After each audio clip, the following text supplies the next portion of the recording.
visitest him.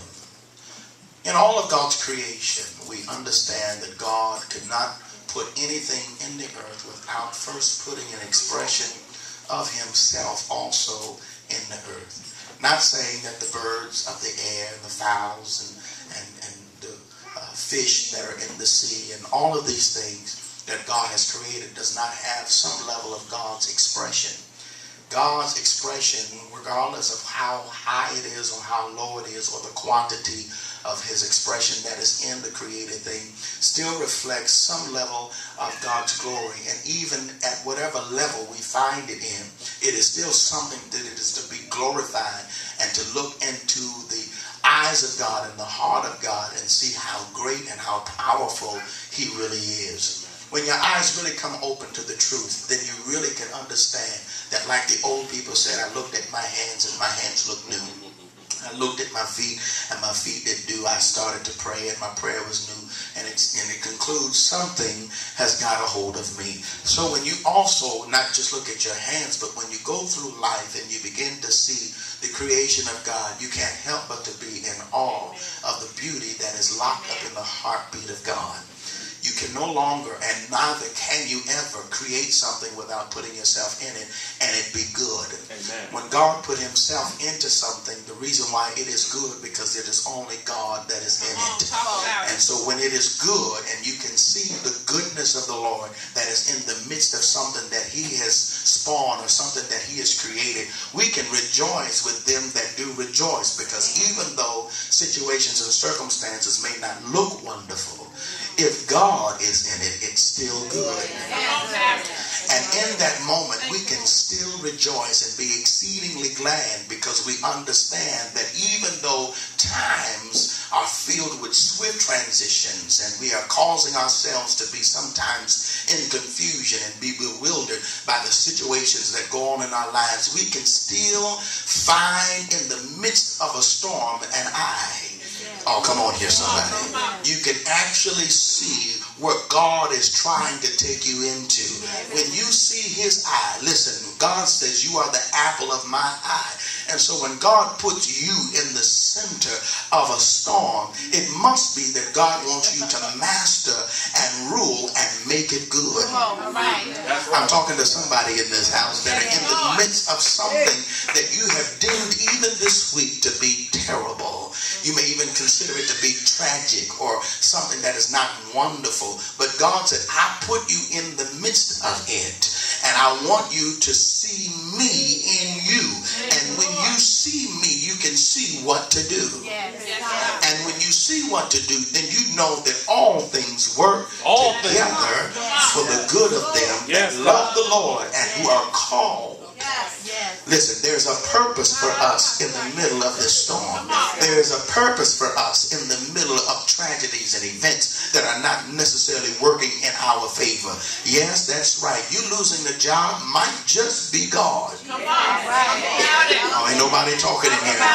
By people walking out on you and making you feel estranged and feeling rejected.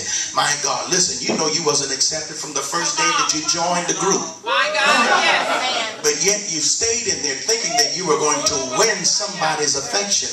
But I don't know about you. I have come to a place within myself that is me and God. And listen, as long as God is pleased, he will also then make my enemies be at peace with me. And I found that in this realm in my life, there is a gift that he has given to me in the midst of those that don't know how to appreciate all of us.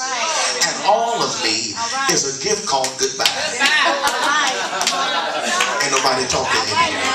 And so I found the exit, because I found myself not necessarily leaving the location of people, but there's a part of me that I'm not going to be casting out before swine.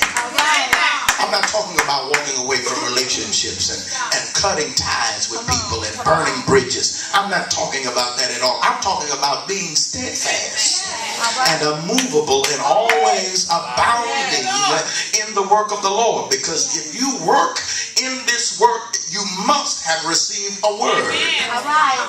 If you've received a word, you've heard the call, then you understand, I can stay here and prosper. Oh, everybody's trying to run to the four winds of the earth trying to find some level of prosperity, some level of joy and victory. God wants to prosper you right where you are. He wants to give you victory and triumph, and he wants to give you, my God, the cattle on 1,000 hills right where there is no hills and there is no cattle. Oh, nobody's talking to me. That means that God is trying to do something supernatural in our midst. But there is a problem with us because we have not discovered who we really are. If I don't know who I am, then I don't know what to do. And so David picks up this psalm in Psalms chapter 8, and he begins to say, what is man? When I consider all of the creation and all of the wonderful things that you have made good, what is man? How does man fit into the equation of everything that is already good? Because when I look at myself, I don't necessarily see everything that is wonderful. Oh, let's be real in this house. Nobody knows you like you know yourself. Nobody sees you the way you see yourself. After all, nobody's around you 24 hours a day, 7 days a week. There are things that you see that nobody else sees. There are things that you do that nobody else has seen you do. So as a result, you know exactly who you are. And so David understands that I am a wretched man. There is something that is going on the inside of me does not go in harmony with everything that your hands have created. And so I ask you one question, Lord, who am I? Amen. All right. What is man that you would want to put us in the midst of a beautiful situation knowing that I'm ugly, knowing that I don't even fit the mold? How can you call me into a ministry knowing that I got all these problems? How can you make me be a sign and a wonder knowing good and well that I'm inconsistent? I don't have any diligence. I don't have any faithfulness. I don't even like to give you praise half the time. I'm not even thankful half the time. You see my attitude. You see my funky disposition. You see how I treat everybody, but yet you put a call on my life. And God is saying, yes, I've called you because I know exactly what I put on the inside of you. And in you there is I. And if you allow the I will to come forth out of you, then I'll make you greater than you've ever imagined yourself to be. And not only can you see the wonderful things that my hands have created, you will not only see them, but you will rule over them. Somebody say dominion. And so he is asking us a question here, even this morning. Who are you and what are you? And I have to come back and say, God, we are an endangered species. There are a whole lot of men, but there are not really real men. Oh, ain't nobody talking in here. We are on the endangered species list. Those that want to worship God, that's an endangered area. It is a very rare area that you find a man that is wholeheartedly going after the things of God. More than football, more than girls and women's and hips, lips, and fingertips. When you find somebody that is really running after the things of God more than anything else in the world, that, my dear sir and ma'am, is an endangered species. Somebody that is faithful to one woman, ain't nobody talking in here, that is not having a lust within his heart and running, my God, and trying to find out what he can get and what he can take from. That, my dear sir, if you found somebody that does not run the gauntlet and run the game, my God, you will find somebody that is on the endangered species list. Somebody that can pray and get a prayer through. Somebody that can lay hands upon the sick and watch them recover. My God, you have found somebody that is in danger. This is a rarity. Somebody that will, by God, be full of integrity and honesty and not, my God, shuck and jive just to see what he can get over and get away from, and really there to try to see that you get to your desired end. You have found somebody on the endangered species list. Now we are out here and we're running and we're trying to save animals, dogs and cats and bears and whales, but who's out here saving the real man? Oh, ain't nobody talking in here. Who out here is going to be in defense and to help protect? Women, you have a responsibility. If you found a good man, to protect it. That's right. If you found someone that is in your life that is worth fighting for, that is on this endangered species list, then what you need to do is protect not just him physically, but protect his anointing. Because the enemy is coming out here as a roaring lion. Because if you can find a man that is going to stand in his place of dominion and authority, you have found a man that is going to rule and super rule over every demonic power and principality. One thing the enemy never wants a real man to do is to find his place. That's right. And the minute that he finds his place, not here in the earth, but also in the atmosphere of the spirit, when he finds that seat of authority, then he can rule as God rule. Because God says, I'm looking for a man.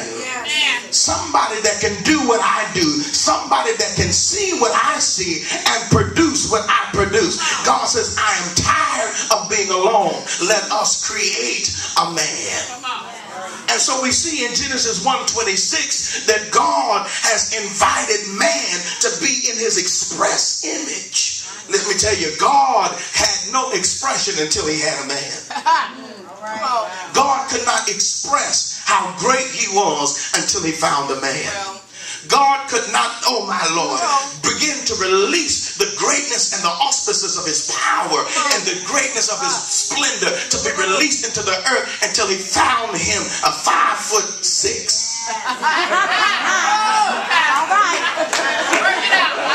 Oh, y'all hear what I'm talking about?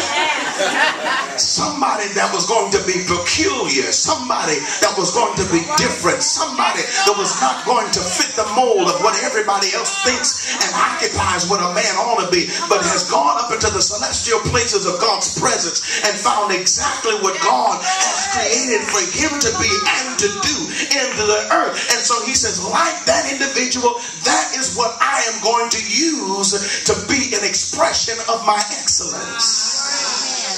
Oh, ain't nobody talking in here. There is a rarity, not just in the men, but also in the women, because when we talk about men from one perspective, we are talking about our role and our responsibility. But then there is a general area that we talk about, that is the mankind. And God says, listen, there is mankind that he wants to use as an expression of his excellence. And so when you go down and you begin to look at Psalms 8 and 1, he says, oh Lord, our Lord, how excellent is thy name in all the earth. He is not giving us an expression here in this context that we start to look at the birds and say, oh Lord, how excellent. Because the birds don't carry his name. Are y'all following me? He didn't look at the trees and he didn't